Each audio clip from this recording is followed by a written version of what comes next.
이 시간 앞뒤 자녀분들에게 오늘은 이렇게 마음에 담긴 인사를 했으면 좋겠습니다. 참 그리웠습니다. 사랑합니다 라고 인사해 주시죠. 참 그리웠습니다. 사랑합니다. 우리가 그리웠습니다 라고 말을 하면 참 이상하게도 더 그리워지는 것 같습니다. 저는 우리 성도님들이 참 그리웠습니다. 그래서 한 분 한 분 조금씩 더 성전을 찾아 나오시는 분들을 보게 되면 제 마음의 사랑이 아니라 우리 하나님의 사랑의 마음이 제 마음에 임하는 것을 느끼게 됩니다. 그리운 분들을 더 그립게 만나고 사랑하는 우리 등마루가 되기를 간절히 축복합니다. 우리는 작년부터 이 코로나 바이러스로 인해 삶의 모든 부분들이 많이 단절되어 버렸습니다. 교회에 나와 보니까 강대상도 단절되어 있으시죠? 이렇게 칸막이를 쳐져 가지고 이렇게 설교하는 것 자체가 참 이 단절이 얼마나 큰가 느끼게 되는데요.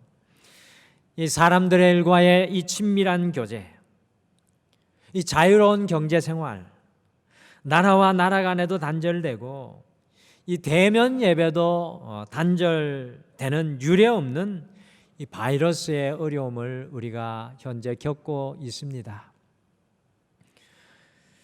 치명적인 이 코로나 바이러스로 인해서 우리가 잃어버린 것이 참 많이 있는 것 같습니다. 여러분들 이번 한 주 살아가면서 이 코로나 바이러스가 우리에게 가져다 준 영적인 잃어버림은 무엇인가? 이번 한 주 좀 많이 고민해 보셨으면 좋겠습니다. 오늘은 그런데 이 모든 바이러스보다 가장 무서운, 가장 위험한 바이러스에 대해서 우리 성도님들과 함께 나누겠습니다. 코로나 바이러스도 바이러스지만 그 바이러스보다 더 무섭고 위험한 바이러스에 대해서 나누겠습니다. 우리는 계속해서 이 빌립보서 말씀을 살펴보면서 우리 장로님이 오늘도 기도해 주셨던 것처럼 어떻게 하면 주 안에서 기쁜 삶을 살아갈 수 있을까? 우리의 환경을 넘어서고 사람의 문제도 넘어서고 우리의 주어지는 세상의 말들도 넘어서서 어떻게 하면 주 안에 기쁨을 누릴까? 우리가 말씀을 통해 배우고 있습니다. 그런데 오늘 이 사도 바울은요, 기쁨을 죽이고 빼앗아가는 가장 위험한 바이러스에 대해 우리에게 알려주고 있습니다. 과연 우리의 기쁨을 빼앗아가는 가장 위험한 바이러스는 무엇입니까? 생각해 보신 적이 있습니까? 그것은 바로 교만의 바이러스입니다. 그것은 바로 교만의 바이러스입니다. 도대체 왜 교만의 바이러스가 그렇게 심각한 것입니까? 이 자리에 이 교만의 바이러스가 생소하게 들리는 분들도 계실 건데요. 이 교만의 바이러스가 왜 그렇게 심각한 것일까요? 영국의 영성신학자 C.S. 루이스는 교만에 대해서 다음과 같이 말하였습니다.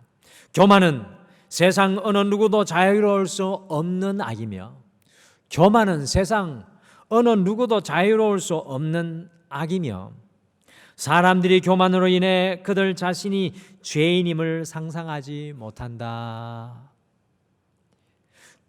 여러분들 교만에는 증상이 있는데 이 교만의 증상이 여러 가지 방면으로 드러납니다.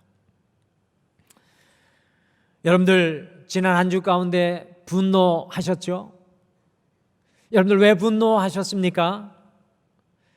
우리가 분노의 근원을 잘 찾아 내려가면 하나 발견하는 것이 있는데 그것은 우리 자신의 뜻대로 되지 않기 때문에 우리가 분노한다라는 사실입니다. 왜 우리 삶 속에 해소되지 않는 갈등, conflict, 우리 삶 속에 늘 존재하는 갈등이 우리를 괴롭히며 우리의 삶 가운데 그 갈등이 있는 것입니까? 그 갈등의 문제를 가만히 찾아 내려가 보면 우리가 먼저 변화하기를 원치 않고 우리가 먼저 들으려고 하지 않고 항상 우리 자신이 맞다고 생각하는 교만이 우리 안에 머물러 있는 것을 우리는 발견하게 됩니다. 왜 사람들이 거짓을 말합니까? 왜냐하면 다른 사람의 관심을 끌어야 하고 자신의 잘못을 숨겨야 하기 때문에 거짓을 말합니다. 왜 다른 사람들을 비방합니까? 그것의 근본 이유는 우리 자신이 다른 사람들보다 더 나아 보여야 하기 때문에 그렇습니다. 왜 다른 사람들을 우리가 질투합니까? 그것은 다른 사람들이 받은 축복과 영광이 내 것이 되어야 한다고 생각하는 그 마음 때문입니다. 그 사람들이 받을 자격이 없고 내가 받을 자격이 있는데 그것은 왜 못 받느냐라는 교만의 마음 때문에 우리가 질투하게 되는 것입니다. 왜 우리가 위선적이게 되는 것입니까? 다른 사람에게 우리 자신이 드러나야 하기 때문에 그렇습니다. 왜 우리의 마음에 쓴뿌리가 가득하고 왜 우리의 마음이 어둡고 왜 우리의 마음이 딱딱하고 단단해져 있습니까? 그것은 교만으로, 우리의 교만으로 우리 마음이 다치고 상처 입어 있기 때문에 우리의 마음속에 쓴뿌리들, 단단함, 연약함이 가득 차 있는 것입니다. 우리의 삶의 기쁨을 죽이는 가장 위험한 바이러스가 바로 교만입니다. 우리가 이 교만에 대해서 알지 못하고 우리가 이 교만에 대해서 느끼지는 못하고 있을지라도 우리의 기쁨을 빼앗아가는 가장 근본적인 영적인 존재가 바로 교만이라는 것을 오늘 이 예배를 통해 깨달았으면 좋겠습니다. 우리 하나님께서 가장 싫어하시는 것이 바로 또한 이 교만입니다. 같이 잠언 16장 5절을 함께 읽으시겠습니다. 같이 잠언 16장 5절을 읽겠습니다. 시작. 무릇 마음이 교만한 자를 여호와께서 미워하시나니 피차 손을 잡을지라도 벌을 면하지 못하리라. 마음이 교만한 자를 여호와께서 미워하신다고 하셨는데 원어적인 표현은 영어로 abomination, 혐오하신다라는 뜻입니다. 혐오한다는 것은 가까이 가기도 가까이 하기도 하기 싫다는 그런 의미입니다. 야고보 4장 6절도 함께 읽겠습니다. 야고보서 4장 6절도 같이 읽겠습니다. 시작. 하나님이 교만한 자를 물리치시고 겸손한 자에게 은혜를 주신다 하였느니라. 하나님께서 이 교만한 자를 물리친다고 하셨는데요, 곧 교만한 자를 하나님께서는 칼을 들고 창을 들고 대적하신다라는 겁니다. 우리의 기쁨을 빼앗아가는 가장 큰 바이러스가 바로 이 교만입니다. 우리 안에 저 깊은 곳에 숨어 있는 교만입니다. 우리가 화단 정리를 하면서 우리 오늘 양혜원 집사님이 함께 해지는 못했는데요, 양혜원 집사님의 갈고리를 들고 제가 7년간 이 교회에 와서 물론 낙엽을 많이 제거했는데 7년간 그 쌓였던 낙엽을 싸그리 다 끄집어내는데 숨어있는 땅바닥 정원이 드러나는 것을 보고 제가 얼마나 기뻤는지 모릅니다. 교만이 이와 같습니다. 저 깊은 곳에 숨어서 우리가 찾기가 그렇게도 힘든 것이 우리의 교만입니다. 그렇다면 기쁨을 빼앗아가는 가장 치명적인 교만, 이 바이러스의 해독제 백신은 무엇이겠습니까? 이 교만의 백신, 교만의 해독제는 무엇이겠습니까? 그것은 바로 겸손입니다. 미국의 유명한 설교가 존 스토트는 다음과 같이 말했습니다. 우리 그리스도인의 성장의 모든 단계들과 그리스도인의 제자와 가정의 모든 영역 속에서 교만이 가장 큰 적이며, 쉽게 말씀드리면 우리의 신앙생활의 삶, 주님과 동행하는 삶의 가장 큰 적이 바로 교만이라는 것이며, 겸손은 우리의 가장 좋은 최고의 친구이다라고 했습니다. 우리의 신앙을 정금과 같이 빛나게 하는 것이 겸손이라는 이야기입니다. 잠언 16장 18절은 교만의 무서움에 대해서 우리를 다시 일깨워 줍니다. 같이 잠언 16장 18절 말씀을 함께 읽으실까요? 같이 읽겠습니다. 시작. 교만은 패망의 선봉이요 거만한 마음은 넘어짐의 앞잡이니라. 아멘. 교만은 패망의 선봉. 교만한 사람은 패망, 멸망, 깨어짐이 앞서가고, 오만한 사람은 넘어짐이 늘 그 앞에 따라간다는 이야기입니다. 오늘 사도 바울은 우리의 기쁨을 빼앗아가는 가장 무서운 교만 바이러스를 이기게 하는 이 겸손에 우리를 연결하기를 권면하고 있습니다. 그래서 오늘 다시 연결되기 25번째 시간에 교만의 해독제, 이 교만의 해독제라는 제목으로 어떻게 겸손의 백신에 연결되어서 온전한 기쁨의 삶을 살아갈 수 있을지, 이번 한 주 어떻게 교만의 백신을 우리의 인생 가운데 맞을 수 있을지 함께 가슴에 품으시겠습니다. 어떻게 겸손의 백신에 여러분과 제가 이번 한 주 연결되어 살아갈 수 있겠습니까? 첫째, 교만의 해독제 겸손은 우리가 날마다 피조물의 자리로 내려가는 것입니다.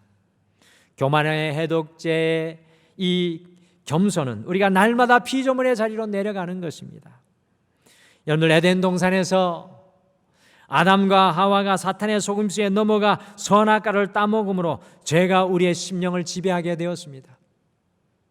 우리는 아담과 하와가 선악과를 따먹음으로 죄가 우리 안에 들어온 것은 너무나도 잘 알고 있습니다.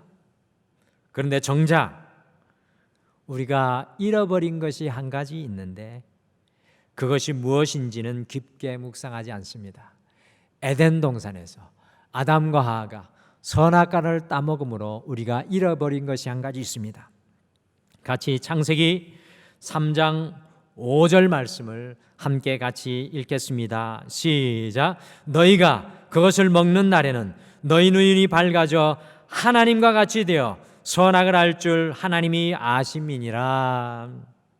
사탄은 아담과 하와가 선악과를 따먹도록 유혹하면서 너희가 그것을 먹는 날에는 너희 눈이 밝아져서 하나님과 같이 될 것이라고 유혹을 하였습니다. 원래 아담과 하와는 에덴 동산에서 하나님께서 지으신 이 피조물로 기쁨이 충만한 삶을 살았던 사람입니다. 그러나 선악과를 따먹으면서 자신이 피조물이라는 사실을 잊어버리게 되었습니다. 쉽게 말씀드리면 아담과 하와가 선악과를 따먹으면서 에덴 동산에서 잃어버린 것이 바로 겸손이었습니다. 내가 피조물이라는 사실을 잊어버렸습니다. 내가 삶의 주인이 아니라는 사실을 아담과 하와가 잃어버렸습니다. 지난달에 급성 벽혈병으로 투병하던 42살밖에 되지 않은 후배 목사님이신 이승열 목사님이 소천을 하셨는데, 제가 서울지방 임원이라 입관 예배 때 고 이승열 목사님의 시신 앞과 가족 앞에서 입관 예배를 드리면서 조가를 부를 수 있는 정말 소중한 기회를 가졌습니다. 젊은 목회자가 5에 눈에 넣어도 아프지 않은 예쁜 아이들과, 그리고 앞날이 창창한 사모님을 남기고 떠나며 앙상한 시체로 누워 있는 것을 보면서 눈물을 흘리지 않는 사람은 그 자리에 아무도 없었습니다. 큰 슬픔의 시간이었지만 저는 그 장례식을 통해 정말로 중요한 사실 하나를 다시금 깨닫게 되었습니다. 우리 인생은 우리 자신이 주도해서 살아가는 인생이 아님을 철저하게 깨닫게 되었습니다. 우리 자신이 주인인 인생이 아니라는 사실을 절감하게 되었습니다. 우리 생명이 우리의 것이 아니고 우리의 인생도 우리가 만들어가는 것이 아님을 뼛속까지 자각하는 시간이었습니다. 인간은 피조물이라는 사실을 뜨거운 눈물로 깨닫는 시간이었습니다. 아, 내가 하나님의 피조물이지라는 그 살아있는 깨달음의 시간이었습니다. 교만은 우리가 하나님의 자리에서 하나님과 같이 살아가는 것입니다. 잊지 마십시오. 교만은 우리가 하나님의 자리에서 하나님과 같이 살아가는 것입니다. 그러나 이 교만의 해독제, 겸손의 백신은 무엇입니까? 겸손은 우리가 주인된 인생이 아니라 주님께서 우리의 주인된 인생의 자리, 곧 피조물의 자리로 돌아가는 것입니다. 아담과 하와가 잃어버렸던 피조물의 그 자리, 그 겸손의 자리로 우리가 돌아가는 것입니다. 놀랍게도 오늘 사도 바울은 교만의 해독제인 그리스도 예수의 마음을 5절에서 품으라고 우리에게 권면을 하면서 하나님이신 예수님께서 피조물의 자리로 내려가시는 진정한 겸손을 상세하게 하나하나 풀어서 우리에게 말씀해 주고 있습니다. 같이 빌립보서 2장 6절에서 8절 말씀을 함께 읽어보실까요? 이번 한 주 내내 이 구절을 많이 읽으셨으면 좋겠습니다. 같이 읽겠습니다. 시작. 그는 근본 하나님의 본체시나 하나님과 동등됨을 취할 것으로 여기지 아니하시고 오히려 자기를 비워 종의 형체를 가지사 사람들과 같이 되셨고 사람의 모양으로 나타나사 자기를 낮추시고 죽기까지 복종하셨으니 곧 십자가에 죽으심이라. 아멘. 저는 태초에 에덴 동산을 아담과 하와에서 발견하지만 영적인 에덴 동산을 우리 주 예수 그리스도의 삶에서 발견합니다. 예수님은 하나님이신 분이십니다. 오늘 말씀이 이야기합니다. 하나님과 근본, 본체, 본질이신 분이 하나님이시라고 합니다. 그런데 그 하나님이신 예수님께서 하나님의 자리에서 내려오셔서 사람들과 같이 되셨고 사람의 모양으로 나타나셨다고 말씀합니다. 창세기 3장 5절 말씀과 정말로 대조되는 말씀입니다. 피조물이었던 아담과 하와는 하나님과 같이 되기 위해 선악과를 따먹는 교만의 자리로 나아갔지만 하나님이신 예수님은 당신의 자리에서 일어나셔서 영광의 보좌에서 일어나셔서 친히 피조물의 겸손의 자리로 내려오십니다. 그리고 하나님이신 예수님이 피조물의 자리에서 죽기까지 순종하는 삶을 우리에게 모범으로 보여주셨습니다. 우리 자신이 하나님의 자리에서 살아가는 인생을 보시며 하나님이신 예수님께서 그 자리에 내려오셔서 피조물의 겸손의 삶의 모델을 사셨습니다. 오늘 이 시간 이 예배를 드리며 우리 자신을 돌아보시기를 바랍니다. 여러분과 저를 돌아보기를 바랍니다. 과연 하나님이 우리 앞에 계십니까?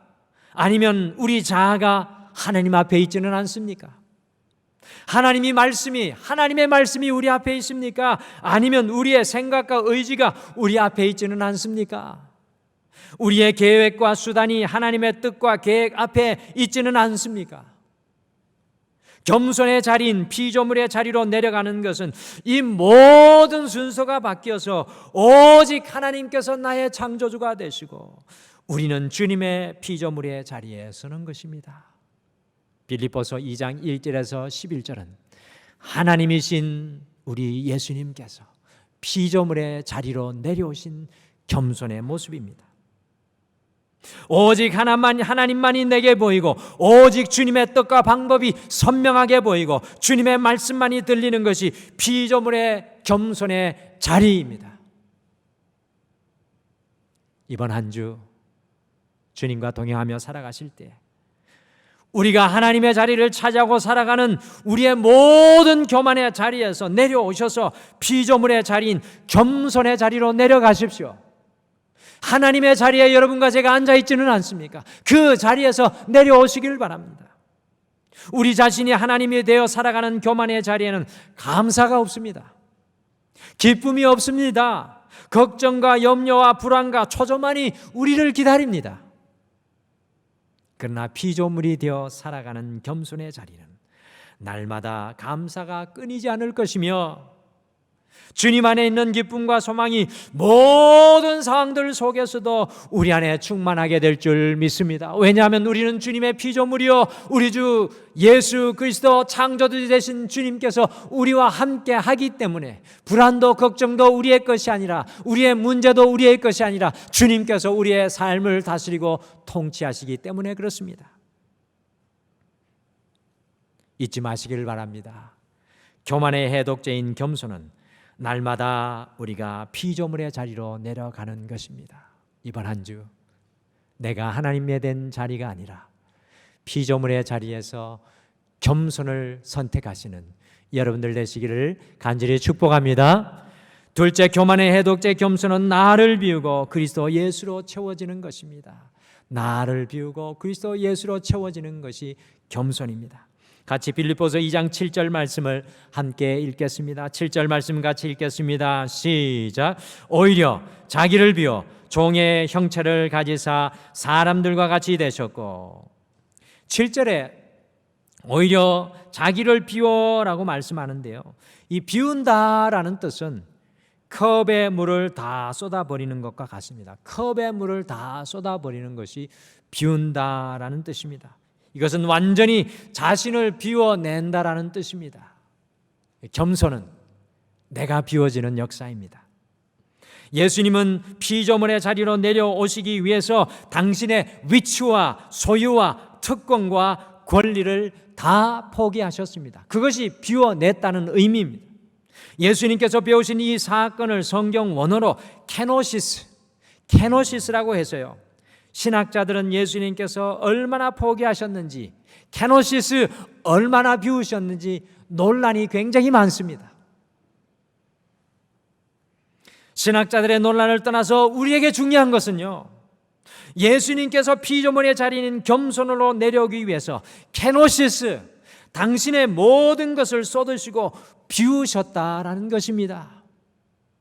여러분들, 신앙의 핵심과 진리가 여기에 있습니다. 내가 컵에 담긴 물처럼 쏟아지는 것이 신앙입니다. 우리가 어떻게 우리의 기쁨을 빼앗아가는 교만의 해독제인 겸손으로 살아갈 수 있겠습니까? 그것은 바로 우리 자신은 비우고 그리스도 예수로 채워지는 것입니다. 이번 한 주 우리가 분투해야 될 것은 나는 물과 같이 비워지고 그리스도 예수가 물과 같이 우리에게 흘러 들어오는 것입니다.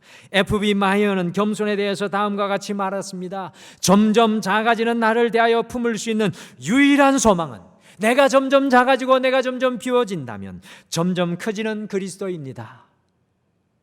내가 작아지지 못했기 때문에 주님께서 커지지 못하는 것입니다.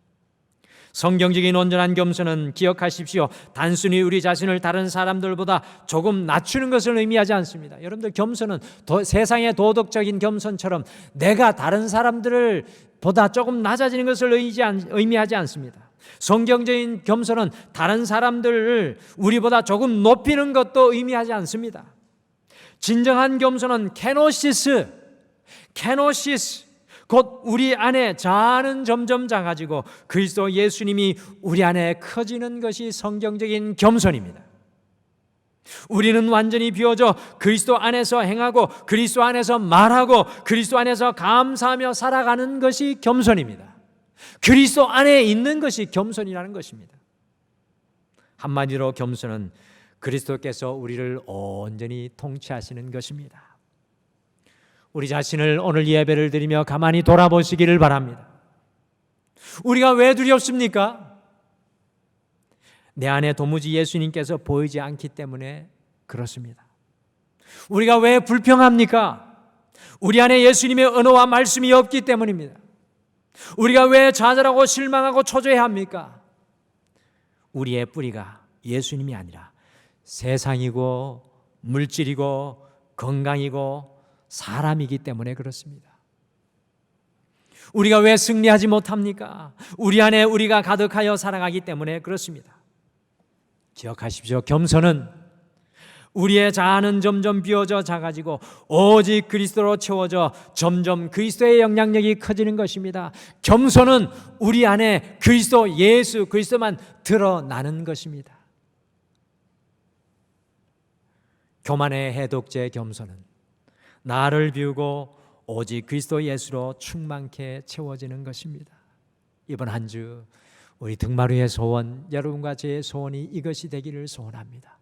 주님, 나는 물과 같이 쏟아지고 나의 걱정과 염려도 물과 같이 쏟아지고 나의 육신의 질병도 물과 같이 쏟아지고 내 인생의 문제도 물과 같이 쏟아지고 우리 주 예수 그리스도가 내 안에 물과 같이 흘러 넘치게 하여 주시옵소서. 이것이 바로 교만의 해독제인 겸손입니다. 마지막으로 교만의 해독제 겸손은 그리스도와 함께 멍에를 매는 것입니다. 그리스도와 함께 멍에를 매는 것이 겸손입니다. 빌립보서 2장 8절을 함께 읽겠습니다. 빌립보서 2장 8절 말씀 같이 읽겠습니다. 시작.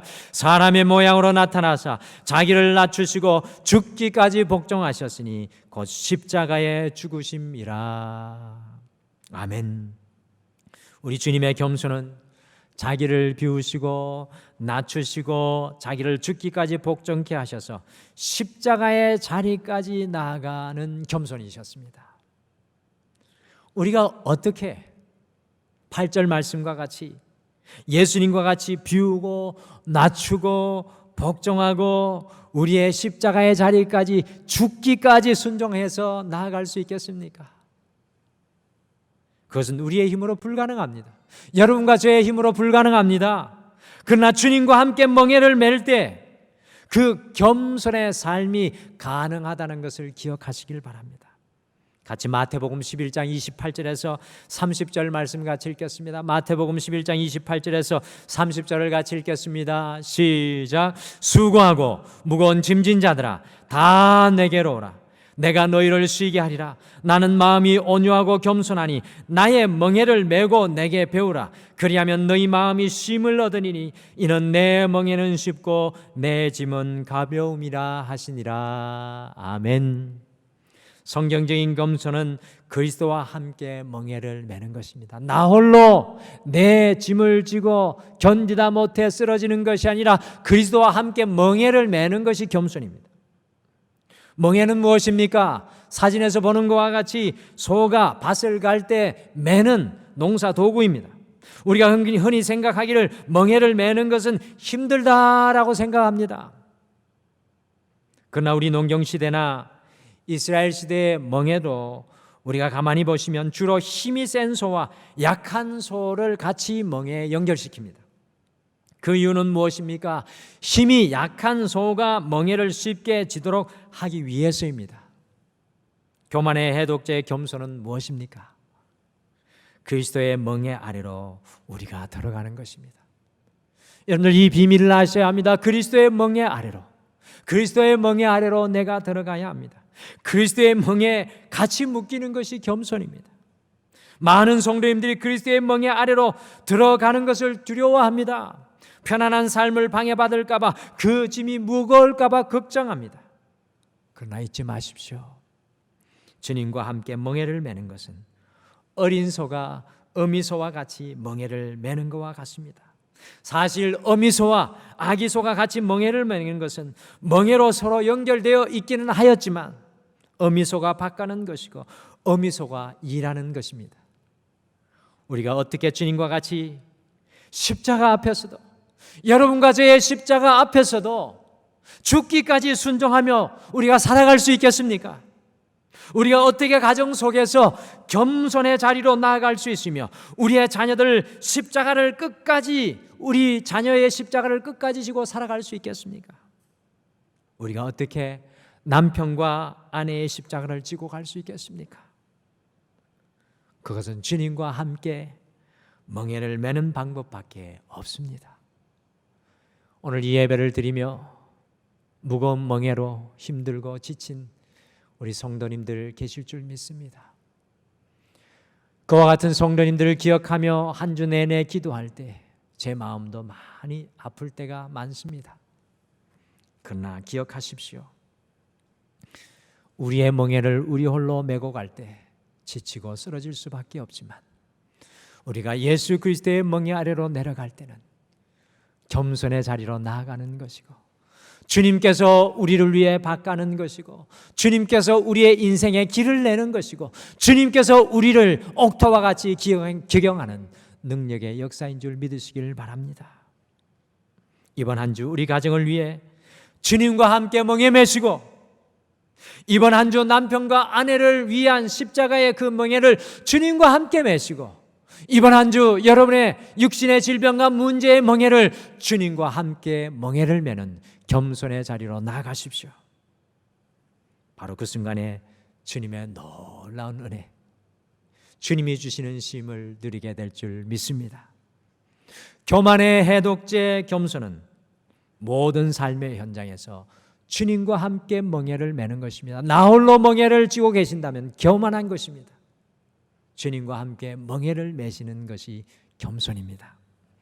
오늘 빌립보 교회에 교만으로 인하여 기쁨을 빼앗기는 아픔을 겪고 있는 것을 보고 사도 바울은 교만의 해독제인 겸손을 예수님을 통해 가르치고 있습니다. 특별히 오늘 함께 읽으신 빌립보서 2장 1절에서 11절의 말씀은 케노시스라고 했어요. 초대교회 그리스도인들이 찬송으로 불렀던 노래입니다. 매일 삶 속에 이것을 떠올리며 기억하며 이 말씀을 암송했다는 뜻이겠죠. 이 교만의 해독제인 겸손을 그들의 마음속에 품기 원했기 때문입니다. 어떻게 교만의 해독제인 겸손으로 이번 한 주 여러분과 제가 기쁨으로 살아갈 수 있겠습니까?